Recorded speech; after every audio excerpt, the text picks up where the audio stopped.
This is going to be a really fun video. So in this video, what we're going to talk about is probably the most impactful and powerful strategy that is responsible for our ecom portfolio's growth from zero to now over $10 million a year in reoccurring revenue, plus around $10 million plus or minus in straight sale revenue every year. That's bringing people into our continuity programs. Now, this strategy, sure, you might be thinking, hey, we're going to talk about some crazy funnel. We're going to talk about some crazy upsell sequence, some crazy Facebook or TikTok ad strategy, some crazy email automation sequence, whatever it might be, some affiliate marketing strategy. And while there are a lot of great strategies there in all of those buckets that have been meaningful in our ecom portfolio's growth, the one I'm going to talk about today is something that really nobody talks about. And the reason they don't really talk about it is because, frankly, it's a little boring. It's not the sexiest thing. And I think a lot of people, when they hear it, their kind of eyes glaze over, right? They feel like they're back in college, back in high school, in school, learning something. And that thing is the cash conversion cycle. I'm sure you just heard that. And just simply by hearing those words, I probably lost a few of you. You're like, I'm out of here. That sounds way too boring. Sounds super nerdy. It's an accountant talk, so I don't want to hear about it. But what I can promise you is your competition is not thinking about it. Most of the people in the space, in the e-com space, right, aren't thinking about it, aren't talking about it. They're all focused on the latest Facebook or TikTok Google ad strategy. Okay, so let them compete on that. You focus on this thing over here. If you can figure out and master and get better at your cash conversion cycle and understand the concept and improve it over time, it is going to make everything else you do so much easier because you're going to be able to afford to pay a lot more to acquire customers, which means you can outbid and outspend your competition and grow a lot faster. So what is a cash conversion cycle? I'm gonna try to make this as simple and elementary as possible. If you're watching this and have any questions, feel free to drop them in the comments. I'll do my best to come in and answer each one of those. So essentially it's pretty basic. It's the kind of length of time for this cycle of how long it takes a business to take their cash they use to buy inventory and turn it back into cash in their bank through selling the product. Okay, so the way traditional business works, the way probably if you're selling a physical product, your business works is you have somebody that manufactures a product. And so you go to them and say, we'd like to place an order for 10,000 widgets. Okay. And they're going to send you a bill and they might say, okay, it's $10 unit cost per widget. So they're going to send you an invoice and that invoice is going to be $100,000 and you're going to have to pay that. Then they're going to start manufacturing the product. Then they're going to ship the product to you. Then you're going to put that product into your warehouse for fulfillment. And then you're going to turn on ads. You're going to start running traffic and you're going to start selling that product. And as that money comes in, you're closing the gap there. You're kind of finishing the cycle from the dollar that went out the door to buy the product all the way now to the dollar coming back in from selling that product. Now, for a lot of businesses, this cycle can be weeks to months. In some cases, it could be several months long. And that makes it very, very challenging to scale a business because you're always constrained by cash, right? Because you're always kind of already out of pocket. So you're limited on what you can do to acquire customers. You're constrained because now you're thinking about, okay, I'm already out 100 grand. Now I need to also think about my next order, ordering more inventory. So I got to balance that out. And my ad costs are rising. So it makes it very, very challenging. Now, what has given us kind of the X factor for our ecom portfolio is we actually have a negative cash conversion cycle. Now, what this means is that we actually can sell our product before we pay for our product by a pretty big margin, multi-month margin. And so essentially, somebody comes to our store through one of our funnels, they buy product A. We have deals in place with our different fulfillment partners that manufacture our products and ship our products that we are going to pay that later. We have just crazy terms with them.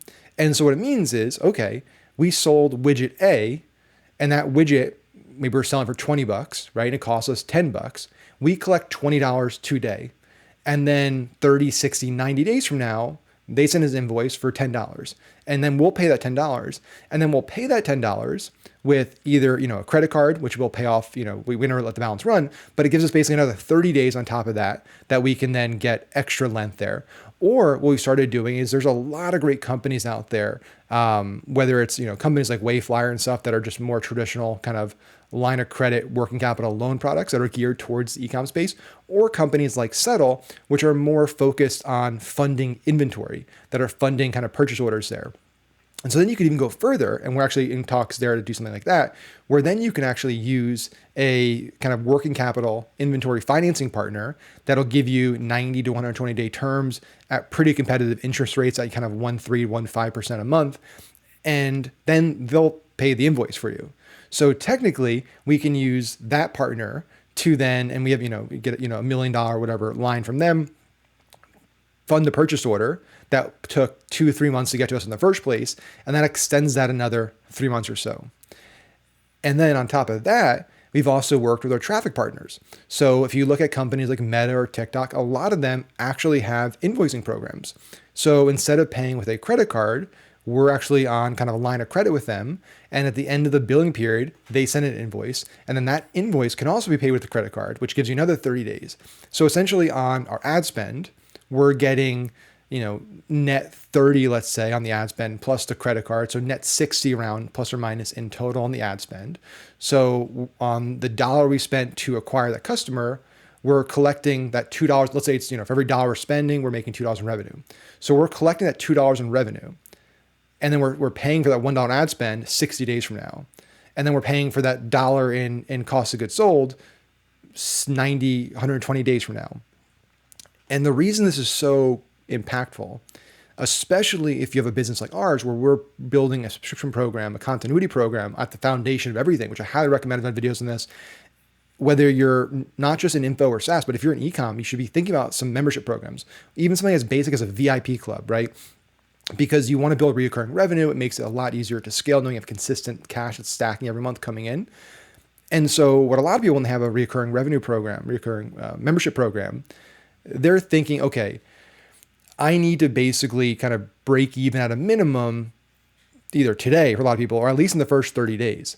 And that makes it very challenging. But for us, we can play a multi-month game. So we look at, okay, what's our retention look like? What's our churn look like? All of those factors. And now we can factor in, okay, so if we know that we're keeping, 80% of our subscribers for the first 4 months, and that's kind of when all of our costs are due, we're able to factor that into how much revenue are we going to collect? What's kind of the value of this subscriber going to be that we collected from our ads today over the next 3 to 4 months, where we're essentially getting cash floated for us.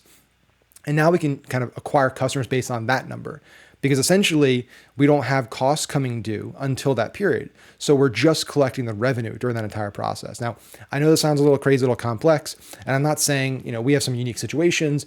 We've just built really great relationships. So the point of this video is not to say, hey, you need to go out there and do exactly what we've done, because we've, frankly, on some of these things, we got kind of lucky. Other things, it's been years and years and years of nurturing relationships, doing great business with people. So we fostered that relationship, that trust. But the bigger point is to just think about these things, to think about your cash conversion cycle, think about ways you can get creative, whether it's even something as simple as just, hey, can I get a invoice? Get on the invoice program from Meta, invoice program from TikTok, invoice programs from any of these platforms. Can I talk to manufacturers and see if they can give me better terms, right? Can they give me, net 30 as opposed to net 7 or net 14? Whatever you can do to kind of push those terms out, it has a massive impact on your ability as a business to scale, because you can pay more to acquire customers given the economics, because again, you're collecting revenue day one, and you're paying for that revenue essentially at a time down the road. And so for us, we've done a lot of cool stuff when it comes to marketing. We've done a lot of cool stuff when it comes to offers and all that stuff. And that's been impactful and really important, as it's a key part of our business. But the cash conversion cycle aspect of it has been the single most impactful thing. And for you, if you can even get close to what we've done, if you can start thinking that way, I promise you, it is also going to be probably the most impactful thing for your business.